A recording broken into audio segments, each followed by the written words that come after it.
আসসালামু আলাইকুম। r.tricky education এবং NU ম্যাথ কেয়ার চ্যানেলের পক্ষ থেকে আমি রিয়াদ একরামুল হাসান আপনাদের আরেকটি ক্লাসে জানাই স্বাগতম। আজকের ক্লাসে আমরা ফলস পজিশন পদ্ধতির আরেকটা এক্সাম্পল সলভ করব। তো আজকে যে এক্সাম্পলটা সলভ করব সেটা হচ্ছে আমাদের 22 নাম্বার এক্সাম্পল। তো এখানে আমাদের বলছে যে x³ - 5x + 3 = 0, এটা আমাদের ফলস পজিশন পদ্ধতিতে সমাধান করার জন্য। তাহলে চলেন এই এক্সাম্পলটা আমরা সমাধান করে দেই। তো দেখেন অলরেডি এই এক্সাম্পলটা আমার খাতার মধ্যে করা আছে।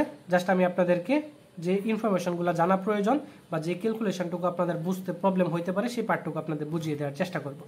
কারণ অলরেডি আমরা প্রিভিয়াস ক্লাসে ফলস পজিশন পদ্ধতির এক্সাম্পলটাকে খুব ক্লিয়ারলি ভালোভাবে A to Z বেসিক সহ আমরা বুঝিয়ে দেওয়ার চেষ্টা করছি। ক্যালকুলেটরে প্রেস করে করে আপনাদের প্রত্যেকটা মান বের করে আমরা সমাধান করে দেখাইছি। তো আজকের ক্লাসে আমরা জাস্ট এটা সমীকরণটা ধারাবাহিকভাবে সলভ করে আপনাদের দেখানোর চেষ্টা করব। আর আরেকটা বিষয় আমি আপনাদেরকে বলি, দেখেন এই যে আমাদের সমীকরণগুলো সমাধান করতেছি, এই সমীকরণগুলোর আসলে মূল কাজটুকু কি? দেখেন এই যে আমাদের সমীকরণটা বলছে, এই সমীকরণের বলছে বাস্তব মূল বের করার জন্য। আসলে এই বাস্তব মূলটা বের করলে আসলে কি হবে, মানে এই সমীকরণের মধ্যে বোঝাইতেছে এক্স এর মান কত বসাইলে আমাদের উভয় পক্ষ সমান হবে, মানে এক্স এর মান কত বসাইলে আলটিমেটলি এই মানটুকু আমাদের 0 বানাইতে পারবো। কারণ যেহেতু ডান পক্ষ 0 আছে, এক্স এর মান কত বসাইলে এই পার্টটুকুর মধ্যে সমান ফলাফলটা আমাদের 0 আসবে, ওইটাই মূলত আমাদের বের করে আপনাদের দেখাইতে বলতেছে, এটুকুই, আর কোনো কিছু না। তো এইখানে এক্স এর অনেকগুলো মান থাকতে পারে, হয়তোবা কোনো কোনো সমীকরণের ক্ষেত্রে একটা মানই থাকবে, অথবা এরকমও হইতে পারে যে এই সমীকরণের জন্য একাধিক আনসারও হইতে পারে। এখানে আমাদের 0.65 বসাইলেও সমীকরণটা 0 হইতেছে, অথবা এখানে আমাদের -2 বসাইলেও এই সমীকরণটা 0 হইতে পারে, অথবা আমাদের 1.83 বা এরকম একটা মান বসাইলেও এই সমীকরণটা আমাদের 0 হইতে পারে। আমি কথার কথা বলতেছি, হইতে পারে যে সমীকরণে ওই মানগুলা বসাইলেও সমীকরণটা 0 হয়। তবে ওই যে মানগুলা, ওই মানগুলাও কিন্তু এই সমীকরণের জন্য সঠিক আনসার। তো আপনারা ভিন্ন ভিন্ন পাবলিকেশনের ক্ষেত্রে আপনারা ভিন্ন ভিন্ন আনসার পাইতে পারেন। যেরকম এই এক্সাম্পলটার ক্ষেত্রেই তিতাস পাবলিকেশনে দেখবেন এটার আনসার আনসে হচ্ছে 1.8354 এরকম 833, এবং টুইন পাবলিকেশনে এটার ফলাফল আনসে হচ্ছে 0.65 সামথিং এরকম আপনার আনসারটা আনার চেষ্টা করছে। দুইটাই সঠিক, কারণ এই সমীকরণের মধ্যে এক্স এর পরিবর্তে দুইটা মান বসাইলেই উভয় পক্ষ সমান হয়। তো আপনারা এটা ভুল মনে করবেন না, দুইটাই আসলে সঠিক আনসার। আশা করি আপনারা বুঝাইতে পারছি বেসিক কাজটুকু কি বা কি কাজটুকু মূলত করা হয়। তো দেখেন এই সমীকরণটা আমরা টুইন পাবলিকেশন থেকে আপনারা করে দেখাচ্ছি, আর তিতাস পাবলিকেশন থেকে যেটা করানো হয়েছে বা যে রুলসে বা যেভাবে করানো হয়েছে সেটা আমি হ্যান্ড নোট আকারে আপনাদের এই ভিডিওতে বা গ্রুপের মধ্যে দিয়ে দিব, সেখান থেকে আপনারা দেখে নেবেন। তো চলেন আমরা ফলস পজিশন পদ্ধতির এই এক্সাম্পলটা সলভ করি। তো এখানে বলছে ফলস পজিশন পদ্ধতি ব্যবহার করে এই সমীকরণটির বাস্তব মূল নির্ণয় করো, সেটা 2.3 3 অথবা 4 স্থান পর্যন্ত পরীক্ষার মধ্যে বলা থাকতে পারে। তো আপনারা তো দেখেন আমরা প্রথমে লিখে বললাম প্রদত্ত সমীকরণ, f of x হিসেবে আমরা সমীকরণটা লিখলাম। তো এই সমীকরণটার ক্ষেত্রে আমরা প্রথমেই কাজটা কি করব, এই সমীকরণটা ক্যালকুলেটরে বসাবো, বসিয়ে আমরা মানটা বের করে ফেলবো। তো দেখেন আমরা যদি বসাই x³ - 5 তারপর x + 3, এখন যদি এটা আমরা মানটা বের করি তাহলে আমাদের দেখেন মান আসছে হচ্ছে 0.6566। এটা হচ্ছে আমাদের একটা মান, একাধিক মান আসতে পারে। ক্যালকুলেটরে যেহেতু এটা আসছে আমরা এটাই দেখাচ্ছি, এবং ক্যালকুলেটরে বারবার এটাই আসে। তবে ওইগুলাও যে সঠিক আনসার না এরকম না, ওইগুলাও সঠিক আনসার, ওইগুলাও আমাদের আনসার হিসাবে আসতে পারে বা আসবে। ওইটা আমি আরেকগুলাও যে সঠিক আনসার ওইটা আমি এই ভিডিওর শেষে আপনাদের দেখিয়ে দেওয়ার চেষ্টা করব, যে এক্স এর মান হিসাবে একাধিক মান যে আসতে পারে সেটা এই ভিডিওর শেষে দেখিয়ে দেব। আপনারা ভিডিও শেষ পর্যন্ত একটু দেখবেন অবশ্যই মনোযোগ সহকারে। তো এক্স এর হিসাবে এই মানটুকু আমাদের আনসার হিসাবে আনতে হবে। তো এটাই আমাদের এখন এই এক্সাম্পলটার জন্য আনার চেষ্টা করব। তো সেম যেহেতু আমাদের 0. আসছে, সেক্ষেত্রে আপনার এর আশেপাশে পূর্ণ সংখ্যা 1 অথবা 0 এই দুইটা মান আমরা নিয়ে কাজ করব, বা আপনারা চাইলে 0.5 বা 0.7 নিয়েও কাজ করতে পারেন। আমি এটা এর আগের ক্লাসেও বলছি। ওকে, তো এটুকুর জন্য আমরা যেহেতু 0.65 আসছে, সেক্ষেত্রে এর কাছাকাছি পূর্ণ সংখ্যা একটা 0 একটা 1 নিয়ে আমরা ক্যালকুলেশন করব।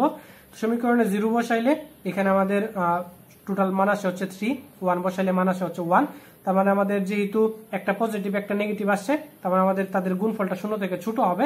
তার মানে বলতে পারবো 0 এবং 1 এর মধ্যে f of x টা বিদ্যমান আছে। তার মানে ওই বাস্তব মূলটা 0 এবং 1 এর ভিতরেই আমরা বিদ্যমান থাকবে বা পাবো। তাহলে ফলস পজিশন পদ্ধতির যে সূত্র আছে, সূত্র অনুযায়ী প্রথম আসন্ন মান x not is equal to, সূত্রটা লিখলাম, লিখে এর মানটা 0 বসাইলাম, f of b এর মানটা পাইছি হচ্ছে -1 বসাইলাম, b এর মানটা পাইছি 1 এবং f of a এর মান পাইছি 3, এটা বসাইলাম। f of b এর মান হচ্ছে আমাদের -1, f of a এর মান হচ্ছে -3 বসাইলাম। ক্যালকুলেটরে প্রেস করলে এখানে মান আসছে হচ্ছে 0.75। তো এই 0.75 টা আমরা সমীকরণে বসাইলাম, বসানোর পর দেখলাম মাইনাস সামথিং মান আসছে। তার মানে এর আগে যে মানটা বসিয়ে আমরা মাইনাস পাইছিলাম সেটা এখন চেঞ্জ হয়ে যাবে, সেটার পরিবর্তে বসবে হচ্ছে 0.75। তো এর আগে আমরা 1 বসিয়ে -1 পাইছি, মানে নেগেটিভ মান পাইছি। তো এখন আমরা বি এর মানটা চেঞ্জ করব, 1 এর পরিবর্তে এখন কত বসাবো?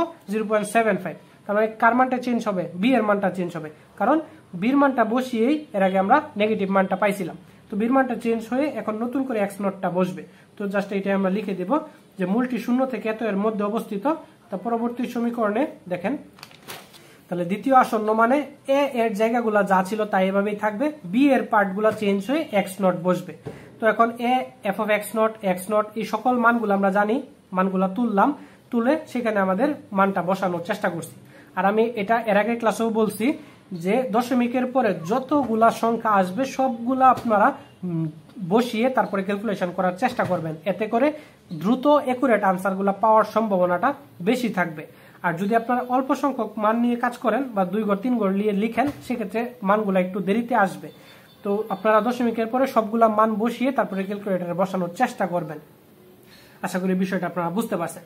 তো এখন এই মানটুকু যদি সমীকরণে বসাই, বসানোর পর নেগেটিভ মান আসছে, তার মানে আবার আমরা এর আগে যে মানটা বসিয়ে নেগেটিভ মান পাইছিলাম সেটা চেঞ্জ করে এখন এটা বসাবো। এর আগে x নট বসিয়ে আমরা নেগেটিভ পাইছি, x নট বসিয়ে নেগেটিভ পাইছিলাম। তো এখন x নট এর পরিবর্তে এখন আমরা কত বসাবো? x1 বসাবো। তো জাস্ট তৃতীয় আসন্ন মানে আমরা লিখবো যে x নট এর পরিবর্তে x1 গুলা চলে আসবে, মানগুলো সব জানি, বসাবো, ক্যালকুলেটরে প্রেস করব, সমীকরণে বসাবো, বসানোর পর আমরা দেখবো কি মান আসছে। যেহেতু আবার নেগেটিভ আসছে, আবার আমরা এর আগে যে মানটা বসিয়ে নেগেটিভ পাইছিলাম সেটা চেঞ্জ হয়ে যাবে। তো এর আগে x1 বসিয়ে নেগেটিভ পাইছিলাম, এখন আমরা ওইটার পরিবর্তে x2 বসাবো। জাস্ট বসিয়ে আমরা চতুর্থ আসন্ন মানটা বের করব। সেম পদ্ধতিতে সূত্রটা লিখবো, ক্যালকুলেটরে প্রেস করব, মান আসবে, দেখবো যে আমরা পজিটিভ মান পাইছি নাকি নেগেটিভ। যেহেতু আবার নেগেটিভ পাইছি, তার মানে আবার আমরা এর আগের যে মানটা বসিয়ে আমাদের নেগেটিভ মানটা আসছে সেই মানটা চেঞ্জ করে এই x3টা বসাবো। তো যেহেতু x2 বসিয়ে নেগেটিভ মান পাইছিলাম, সেক্ষেত্রে x2 এর পরিবর্তে এখন x3টা আমরা বসিয়ে দেওয়ার চেষ্টা করব। বসাবো, বসিয়ে আমরা মান বের করব, দেখবো আমাদের মানটুকু চলে আসবে। তো এখন তো দেখেন, তো এখন আমরা মানটা পাইলাম 0.656 সামথিং।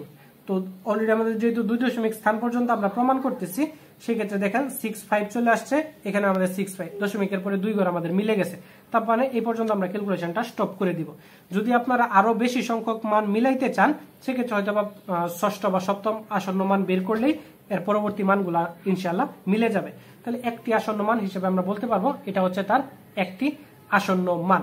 আশা করি আপনারা এই পর্যন্ত বিষয়টা বুঝতে পারছেন। আর আরেকটা বিষয় আমি বলি, দেখেন এই যে আমরা সমীকরণে বসানোর পর মানগুলা পাইতেছি, আপনাদের এই মানগুলা ক্যালকুলেটরে হয়তো বা বৈজ্ঞানিক পদ্ধতিতে আসতে পারে। মানে বৈজ্ঞানিক পদ্ধতিতে বলতে এই ফলাফলটা হয়তো এরকম ভাবে আসবে, দেখবেন 2.5894 তারপরে ইন্টু 10⁻³ এরকম ভাবে আসবে, বা যতগুলো সংখ্যা আসবে ওই হিসেবে আসে। আশা করি এই বৈজ্ঞানিক পদ্ধতি থেকে কিভাবে এটাতে নিতে হয় সেটা আপনারা জানেন। -3 মাইনাস মানে হচ্ছে আমাদের দশমিকের সংখ্যাটা, দশমিকটা আমরা বাম থেকে ডানের দিকে নিয়ে গেছিলাম এবং 3 ঘর নিয়ে গেছিলাম। তো 3 ঘর জাস্ট আমরা এদিকে নিয়ে আসবো। তো দশমিকটা যদি 3 ঘর নিয়ে আসি এদিকে, তাহলে এখানের আগে আমাদের এই জায়গায় ছিল, তাহলে এই জায়গায় 1 ঘর আসছে, তারপর এই জায়গায় আসছে, তো এই জায়গায় মানে আরেকটা শূন্য পূরণ করলাম, এই জায়গা থেকে এই জায়গায় আনলাম, 3 ঘর পূরণ হয়েছে, তার মানে এই জায়গায় ফাঁকা হয়েছে, একটা শূন্য দিলাম, তার মানে 0.0025 জাস্ট এরকম ভাবে মানটা আপনারা বের করতে পারবেন। আশা করি সবাই বৈজ্ঞানিক পদ্ধতি থেকে কিভাবে আমাদের গাণিতিক পদ্ধতিতে নিতে হয় সেটা জানেন, সেটা সেই ছোটবেলার পড়াশোনা। তো এরকম বৈজ্ঞানিক পদ্ধতিতে যদি মান আসে, আপনারা এভাবে নিয়ে তারপরে ক্যালকুলেশনটা করবেন, বা চাইলে ক্যালকুলেটরে এভাবে বসিয়েও আপনারা করতে পারেন। তো এটা হচ্ছে আমাদের কাঙ্ক্ষিত সমাধান। আশা করি এই পর্যন্ত বুঝতে পারছেন। তো আমি এখন দেখিয়ে দিতেছি যে একাধিক মানটা আপনাদের যে আছে সেটা আমি আপনাদের দেখাচ্ছি। দেখেন, তো আপনারা দেখেন আমি আমার ফোন থেকে আপনাদের এই যে সাইন্টিফিক ক্যালকুলেটর, সেই ক্যালকুলেটরটা ব্যবহার করে আমি দেখানোর চেষ্টা করতেছি। আমাদের যে নর্মাল ক্যালকুলেটর যেটা আমরা ইউজ করি সেখানে সবগুলা মান শো করে না, তবে ফোনের যে সাইন্টিফিক ক্যালকুলেটরটা আছে সেখানে সবগুলা সম্ভাব্য মানই এখানে দেখিয়ে দেয়। তো আপনারা বলতে পারেন আপনারা তো পরীক্ষার হলে সম্ভব সবগুলা মোবাইল ফোন তো নিতে পারবেন না, তো সেক্ষেত্রে আমি এই জন্য আগে থেকে বলতেছি যে একুরেট মান দুইটাই হবে। আপনি পরীক্ষার হলে বসে ক্যালকুলেটরে প্রেস করে যেটা মান পাবেন সেটা নিয়ে আপনি কাজ করতে থাকবেন। ওকে, এটুকুই হচ্ছে মূল বিষয়।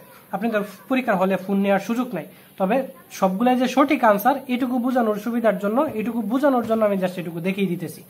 তো দেখেন, নর্মাল পদ্ধতিতে আপনারা জাস্ট ক্যালকুলেটরটা বের করবেন, বের করে এটাকে রেডিয়ান মোডে নেবেন। অলরেডি দেখেন এটা রেডিয়ান মোডে আছে, মানে মোট কথা হচ্ছে এখানে শিফটে চাপার পর মোডে ক্লিক করলে এখানে অপশন আসবে, আপনি রেডিয়ানে ক্লিক করবেন, তারপরে অটোমেটিকলি এটা রেডিয়ান মোডে চলে যাবে, এখানে রেড লেখা আসবে। তো রেডিয়ান মোডে যাওয়ার পর আমার কি করতে হয়, সমীকরণটা বসাইতে হয়। সমীকরণটা আমাদের কি ছিল, যে সমীকরণটা ছিল হচ্ছে এরকম, আলফা এখানে আমাদের এক্স কিউব, তাহলে আমাদের shift cube x cube minus তারপর হচ্ছে 5x, নর্মালি যেরকম ভাবে আপনি ওই ক্যালকুলেটরে বসাইতেন সেম সমীকরণটা আমরা বসাইতেছি আর কি, মাইনাস 5x, তারপরে ছিল হচ্ছে প্লাস 3, যে পদ্ধতিতে ক্যালকুলেটরে বসাইতে হয় সেম, জাস্ট এটুকু। তো এটাকে আমরা শিফট ক্যালকুলেটরে ক্লিক করলে এই সমীকরণের ক্ষেত্রে সম্ভাব্য যে মানগুলো আছে সবগুলো দেখেন এখানে চলে আসছে। দেখেন অলরেডি কিন্তু আমরা 2 নাম্বার যে মানটা 0.65 এটা প্রমাণ করে দেখাইছি, এবং এর আগে আমি বলছিলাম যে 1.83 এটাও তার সম্ভাব্য মান, অথবা x = -2.490 এইটাও যদি আপনি সমীকরণে বসান সম্পূর্ণটুকু, তারপর আপনার উভয় পার্ট সমান হবে, মানে দুই পক্ষে 0 হবে বা সমীকরণটা শূন্য হবে। তো এই যে তিনটা মান, এই তিনটা মানের যে কোনো একটা মানও যদি আপনি প্রমাণ করে দেখেন আপনার প্রমাণটা হয়ে যাবে। তো এই বিষয়টা আপনাদের বোঝানোর আমি চেষ্টা করতেছি যে এই সমীকরণের ক্ষেত্রে একাধিক আনসার হইতে পারে, যে যখন যেটা আপনার ক্যালকুলেটরে শো করবে বা যেটা আপনি আনতে পারবেন, যেটা আপনি শিখবেন সেটা আপনি পরীক্ষার মধ্যে আনসার করবেন। দ্যাটস ইট, আর কোনো কিছু না। জাস্ট আপনারা মনে রাখবেন আনসার একাধিক থাকতে পারে, একাধিক হইতে পারে, কোনো সমস্যা নেই। আশা করি এখন আপনাদের বিষয়টা আমি ক্লিয়ার করতে পারছি। তো এই ছিল আজকের ক্লাস। পরবর্তী ক্লাসে আমরা পরবর্তী টপিক নিয়ে আলোচনা করার চেষ্টা করব। ধন্যবাদ।